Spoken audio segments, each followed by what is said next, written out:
Hi, நான் Lakshara. Welcome to my kitchen. இன்னைக்கு நம்ம இட்லி தோசை கூட எல்லாம் சேர்த்து சாப்பிடுற மாதிரி சூப்பரான ஒரு சட்னி தான் செய்ய போறோம். எப்படி செய்யலான்னு பார்க்கலாம் வாங்க. இதுக்கு ஸ்டவ்ல ஒரு பேனை வச்சுட்டு அதுல கொஞ்சமா ஆயில சேர்த்துட்டு கடுகு உளுத்தம் பருப்பு சேர்த்துக்கலாம்.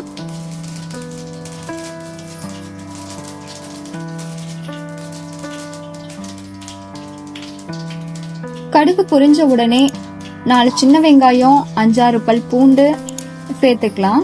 இது கூடவே மீடியம் சைஸ்ல 2 பெரிய வெங்காயத்தை நீள் வாக்குல கட் பண்ணி சேர்த்துக்கலாம்.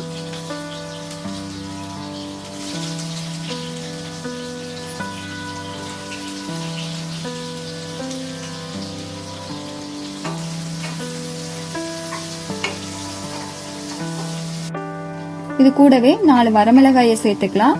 காரத்துக்கு ஏத்த மாதிரி சேர்த்துக்கோங்க. வெங்காயம் ஓரளவு வதங்கணும். இது கூடவே 2 பெரிய பழுத்த தக்காளி பழத்தை நீள்வாக்குல கட் பண்ணி சேர்த்திருக்கேன். இதையும் சேர்த்து நல்லா வதக்கிக்கலாம். இது கூடவே 1/4 டீஸ்பூன் அளவுக்கு மஞ்சள் தூளை சேர்த்து நல்லா வதக்கிக்கலாம். தக்காளி நல்லா குழைவா வேகிற அளவுக்கு நம்ம நல்லா வதக்கிக்கணும்.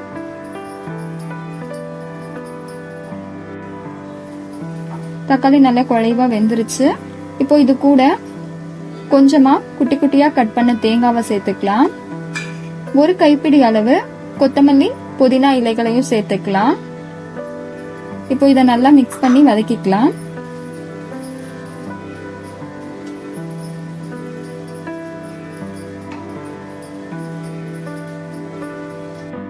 இது கூடவே 1 டேபிள் ஸ்பூன் அளவுக்கு பொட்டுக்கடலையும் சேர்த்து நல்லா மிக்ஸ் பண்ணிக்கலாம். ஸ்டவ் ஆஃப் பண்ணிட்டு இத ஆற வச்சுக்கலாம்.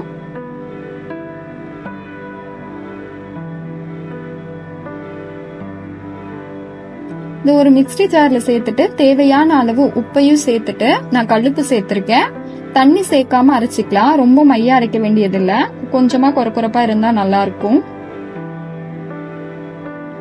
இப்ப இத ஒரு பவுலுக்கு மாத்திக்கலாம்.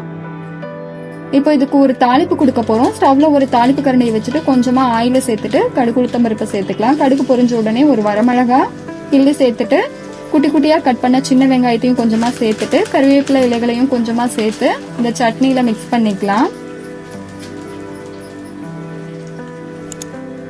சூப்பரான டேஸ்டியான சட்னி ரெடி ஆயிடுச்சு. நீங்களும் இதே மாதிரி ட்ரை பண்ணி பாருங்க. பிடிச்சிருந்தா லைக் பண்ணுங்க, ஷேர் பண்ணுங்க, கமெண்ட் பண்ணுங்க. தேங்க்யூ.